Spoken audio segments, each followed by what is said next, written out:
Let's make an artwork using wet on dry technique, and I would like to show you the colors that we'll be using. There is a lighter green, olive green, there is a darker green for the plants, and there is a dark for the fence and a very light gray for the sky. I have premixed these colors and have them ready to use in ceramic dishes. I will start with applying the textures to the sky with a very light gray color. I'm working on the dry paper and adding water as necessary in order to move my paint around. Once the sky dried fully, I'll start working on the lower part of the painting, which is green. It is an olive green color. Again, I'm working on dry paper using wet paint. And I'm going to, of course, mix different colors. It's not just one solid color.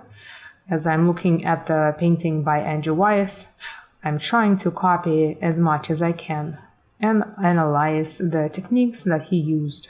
So here I'm deepening the color and waiting for it to dry. Once the paint has dried, I am continuing adding more color because I can see that it's not deep enough. Because when the watercolor dries, it is always becoming much lighter.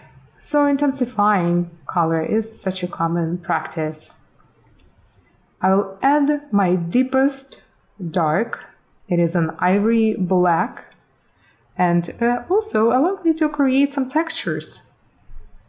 I can mix colors together, and now I'll start working on the leaves of the shrub growing on the right side. I remove an excess of moisture with paper towel and deepening my green color using the shape of the brush in order to create the patterns of the leaves individually standing. There is a little detail of the much lighter color green. There is another shrub, I guess, growing, or perhaps it is a part of the bigger bush on the right. This time it's a much lighter green color, which sort of represents that those leaves are much younger.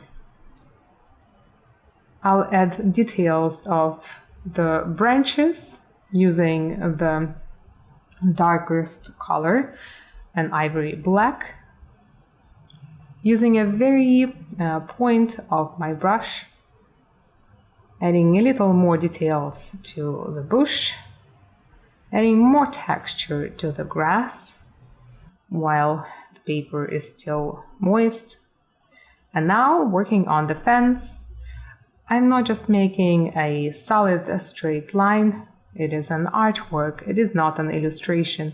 So I'm trying to be artistic and again trying to copy the techniques that Wyeth would use. Practicing on an additional paper to make sure that the textures or colors are correct is also a thing that I like to do. My paper is rough paper, which allows me to create textures. You can see it's not the solid line if I'm painting it. In order to have a more solid line, I would need to use more moisture on my brush. But I'd like to use the textures of the paper. And that's why I sometimes remove extra moisture on a napkin. Here's some details, very skinny lines of the barbed wire.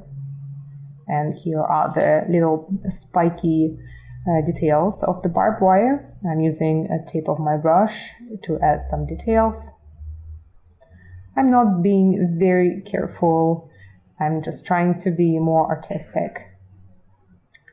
Intensifying green color and adding more texture for the area of the grass I use my brush very loosely, and there are some plants growing on the fence that climbed on it, perhaps. A little more details, deepening some color on the branches above, on the top left corner.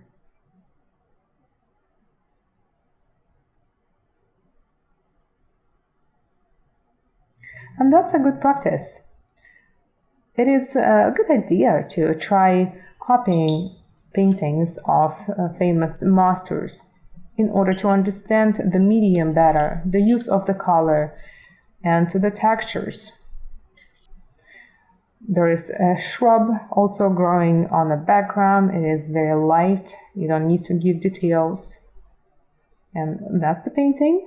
And I just painted a detail of this work